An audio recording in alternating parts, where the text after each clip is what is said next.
Naložbeniki iz Ljubljane so jim podrobno predstavili njihov projekt Green Line Oil. Gre se za predelavo nenevarnih odpadkov v uporabne surovine, bencin, dizel in črni karbon. Najnovejša tehnologija pirolize omogoča predelavo avtomobilskih pnevmatik in plastike v zaprtem sistemu brez kisika, zato naprava deluje brez hrupa, dima in onesnaževanja, zagotavlja Robert Hroval, snovalec projekta, ki Semičanom ponuja tudi garancijo, zavarovanje v višini 1 milijona evrov. Ta naprava dela uspešno že več kot 3 leta.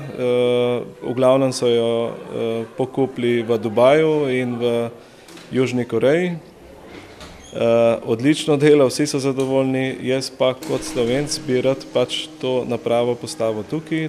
Šlo naj bi za pilotni projekt, saj načrtujejo postavitev še 28 tovrstnih projektov v Evropi. Svetniki so sicer pozdravili ponujeno možnost pridobitve novega podjetja in s tem zagotovitve od 70 do 90 novih delovnih mest z višjo dodano vrednostjo.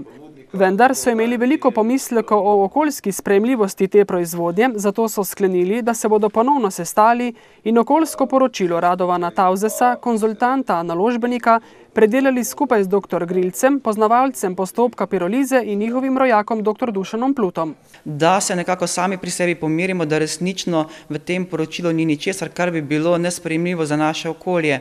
V skladu z zakonodajo bo sicer naložbenik moral zadostiti vsem okoljevarstvenim zahtevam, preden bo dobil gradbeno in uporabno dovoljenje.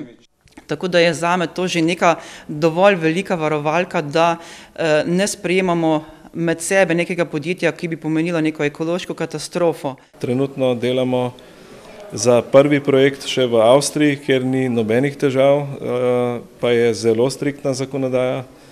Pri nas pa kup problemov, pravzaprav neupravičenih.